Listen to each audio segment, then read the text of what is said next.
नमस्कार दोस्तों, मैं मयंक कुमार एक बार फिर आप सभी का अपने YouTube चैनल में तहे दिल से स्वागत करता हूँ। देखिए दोस्तों, होता क्या है, कई लोग आत्महत्या कर लेते हैं और वो भी जघन्य अपराध है मेरे भाई। कोई जानबूझकर आत्महत्या करता है तो उसका भी अपराध लगता है।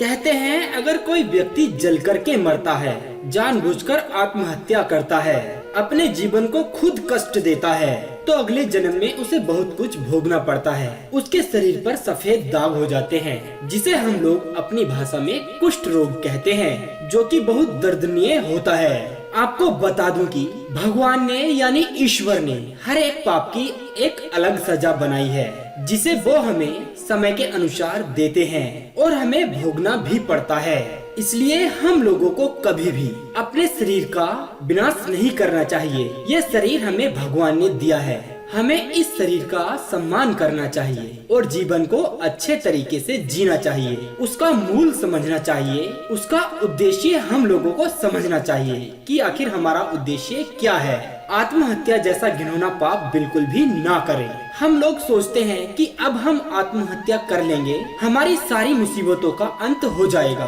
हम सारी दिक्कतों से बर्खास्त हो जाएंगे, हमें छुटकारा मिल जाएगा। लेकिन मेरे दोस्त, ऐसा नहीं है। ऐसा करने से हम लोग और भी ज्यादा मुसीबत में फंस जाते हैं, हमारा जीवन और भी ज्यादा अंधकार में चला जाता है। आपको एक उद्देश्य के माध्यम से समझा दे कि मानो एक जेल में कुछ अपराधी थे, वे कारागार में बंद हुए थे। उन सभी लोगों को 10 वर्ष की सजा हुई। वो अपनी सजा में से 6 वर्षों की सजा भोग चुके थे, केवल 4 साल शेष रह गए थे उनकी सजा के।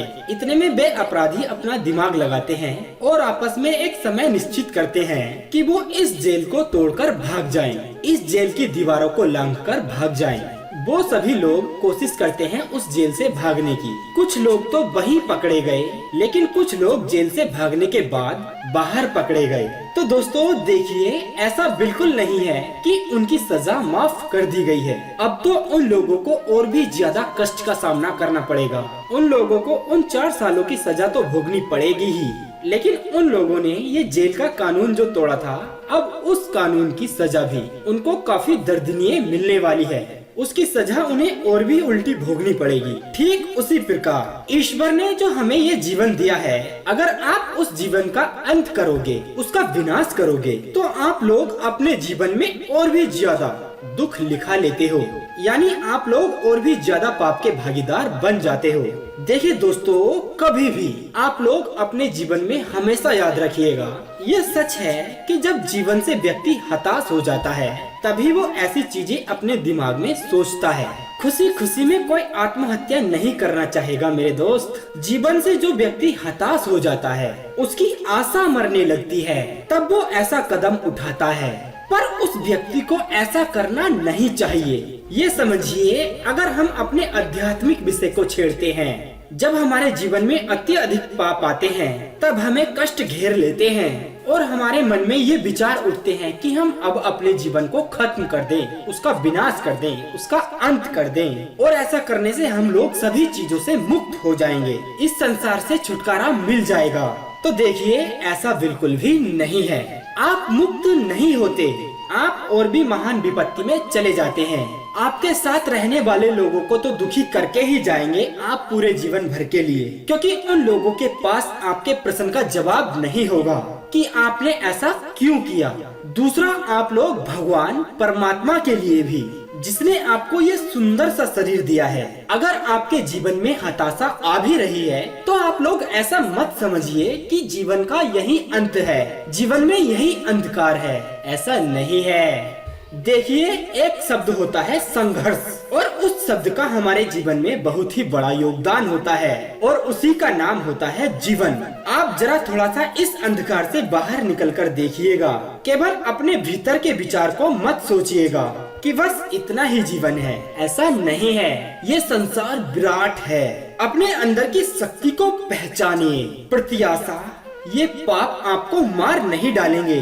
आपके जीवन में सबसे बड़ी चीज होती है संघर्ष, और यही चीज होती है जो आपको जीना सिखाती है, जीवन का अहम उद्देश्य समझाती है। देखिए, होता क्या है, 9 महीने तक आप अंधकार में रहते हैं माँ के गर्भ में 9 महीने तक एक ऐसी जगह में रहते हैं, ना तो आप ठीक से हिल सकते हैं, ना ही करवट ले सकते हैं और ना ही ठीक से भोजन कर सकते हैं, और सबसे गंदगी भरी जगह पर रहते हैं जहाँ पर हिलने डुलने की ज्यादा जगह नहीं होती है। कोई ज्यादा बड़ा स्थान नहीं होता है आपके लिए। वहाँ पर आप लोग वहाँ पर बहुत लड़ते हैं, बहुत संघर्ष करते हैं, यहाँ तक कि आप लोग वहाँ पर ढंग से सांस भी नहीं ले पाते हैं। और कहते हैं कि जब माता जब बालक को यानी शिशु को जन्म देती है, उससे 10 गुना ज्यादा शिशु को जन्म के समय दर्द होता है।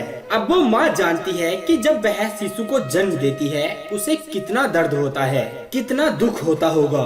उससे 10 गुना ज्यादा दर्द उस शिशु को होता है जब वह जन्म लेता है, जब वह इस संसार में अपनी आँखों को खोलता है। हमारा जीवन शुरू से ही संघर्ष में है। इस धरा पर पैर रखने से पहले ही माँ के गर्भ में संघर्ष से लड़ना पड़ता है। ईश्वर आपको संघर्ष कराकर ही इस दुनिया में भेजते हैं। बाहर बहुत विराटता है, बाहर बहुत बड़ा फैलाव है।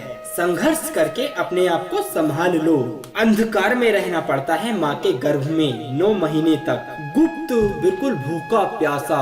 तो दोस्तों बताइए जरा, इतना आसान होता है बोलना? कितना गिरते हैं हम लोग जीवन में अपने? कभी गिनती की है आप लोगों ने? 1000 बार, 2000 बार, 10,000 बार, तब जाकर के आज आप लोग अपने जीवन में ठीक से चल पाए हो। और माता पिता गिरता हुआ देखते हैं तो वो लोग उठाते नहीं हैं, बल्कि गिरने देते हैं। कहते हैं जब तक गिरेगा नहीं तो चलना कैसे सीखेगा। अगर इसको गिरना नहीं सिखाया तो ये कभी जीवन में चल नहीं पाएगा।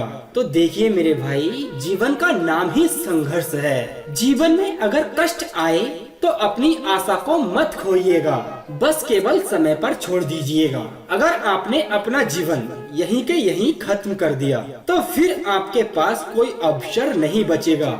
ईश्वर ने हमारे ऊपर ये जीवन देकर बहुत ही बड़ा एहसान किया है। लोग सोचते हैं कि कोई प्रेम के वशीभूत होकर अपने जीवन का अंत कर देता है कि हमें हमारे मन के मुताबिक प्रेम नहीं मिला तो इसलिए हमने अपने जीवन का अंत कर दिया। कोई पढ़ाई के दौरान अपनी आत्महत्या कर लेता है, कोई कष्टों को देख करके अपने जीवन का अंत कर देता है, जो कि मेरे दोस्त अपराध नहीं बल्कि घोर पाप है। तो दोस्तों आज के वीडियो से आप लोगों ने क्या सीखा, आप हमें कमेंट में लिखकर जरूर बताइएगा।